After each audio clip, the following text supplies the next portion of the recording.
Olá, preparem o coração, porque hoje a gente vai reviver uma noite de futebol, assim, de tirar o fôlego. E que noite, hein? Semifinal da Champions League. Inter de Milão 4, Barcelona 3. No placar agregado, um inacreditável 7-6 para Inter. Nossa, 7-6, é placar de videogame quase. totalmente. E para a gente entender o impacto disso tudo, nossa fonte hoje é, olha, muito rica.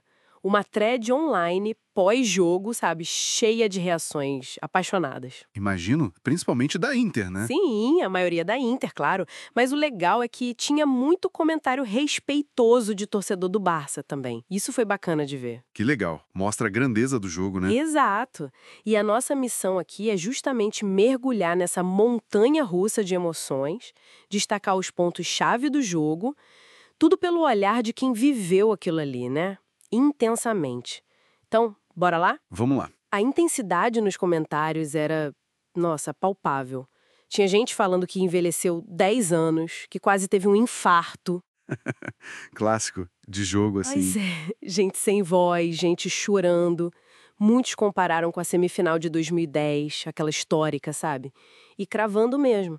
Jogo mais maluco, melhor jogo que eu já vi. E é fascinante, né? Porque essa partida virou, tipo assim, a personificação do que a própria torcida chama de Pasa Inter, a Inter maluca. Exato. Essa imprevisibilidade toda, as viradas, a vitória só na prorrogação, isso meio que exemplifica a identidade do clube, né? Que foi algo que vários torcedores mencionaram. Sim, mencionaram muito. Gera um estresse absurdo, claro, mas, pô, quando o resultado vem desse jeito, a euforia é outra coisa. É quase o DNA do time ali em campo. É isso.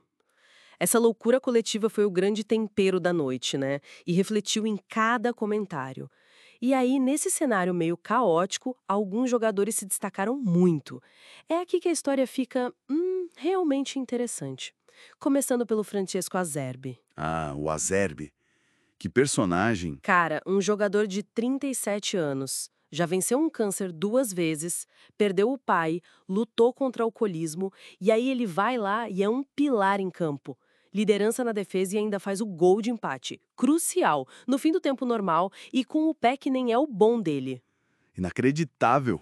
Não é à toa que a torcida tratou ele como lenda, folclórico, falavam que merecia uma camisa especial, honrarias. É uma história de superação que, nossa, conecta demais, né? E falando em pilares, Jan Sommer. Os relatos sobre ele são impressionantes. Nossa, sim.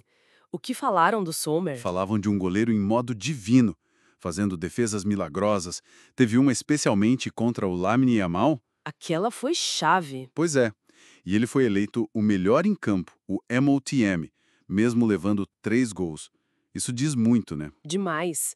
Aí surgiram comparações com gigantes tipo Buffon, Júlio César e muitos destacando o custo-benefício, só 6 milhões de euros. Se a gente conecta isso ao cenário geral, fica claro, né? Em jogo eliminatório desse nível, um goleiro decisivo não tem preço. Concordo plenamente. E olha, teve também a dupla David Fratesi e Mehdi Taremi. Eles viveram uma espécie de redenção, né? Sim, ambos foram criticados durante a temporada, né? Exato. Vinham sendo criticados, mas foram, assim, essenciais nesse jogo. O Fratesi fez o gol da vitória na prorrogação, aquele gol clutch, sabe?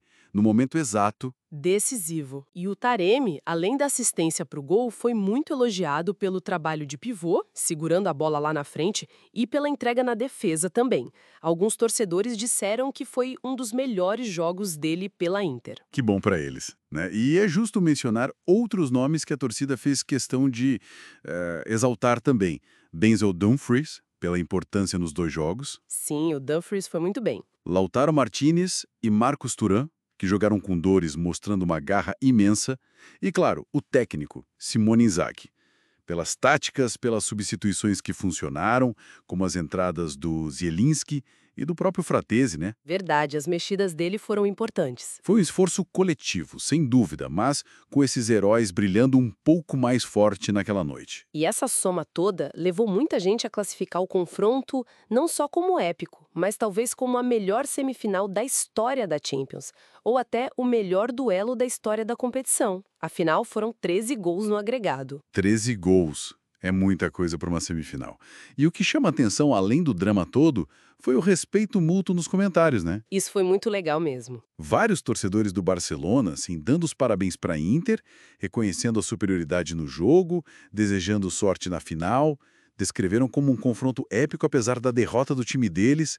Isso faz a gente pensar, né, sobre essa cultura no futebol, de reconhecer o mérito do outro mesmo na dor. É algo raro e valioso. Sem dúvida. E para a torcida da Inter, alguns comentários indicavam que essa vitória tinha um peso extra também para a imagem pública do clube, sabe? Uma busca por mais respeito internacional, talvez para quebrar alguns estereótipos. Faz sentido. Uma vitória assim marca. Com certeza. Então, resumindo o sentimento que a gente tira dessas fontes, foi uma noite inesquecível, exaustiva, nervosa ao extremo, mas no fim triunfante. Uma noite que foi a mais pura tradução do espírito Paz à Inter. É, exatamente. Resiliência pura, drama até o último segundo, heróis inesperados e aquela capacidade de superar os obstáculos mais difíceis. Fica então uma reflexão final, né? Além da festa, do alívio ali na hora, o que uma vitória conquistada desse jeito, tão na base da superação individual, da resiliência coletiva, o que isso sinaliza sobre a força mental dessa equipe para a final que vem aí e para o futuro. Boa pergunta. Será que essa dependência dos momentos pasa, dessa imprevisibilidade, talvez esconda alguma questão tática para resolver? Ou será que justamente nessa característica única que mora o maior trunfo competitivo deles? Fica aí para a gente pensar, né?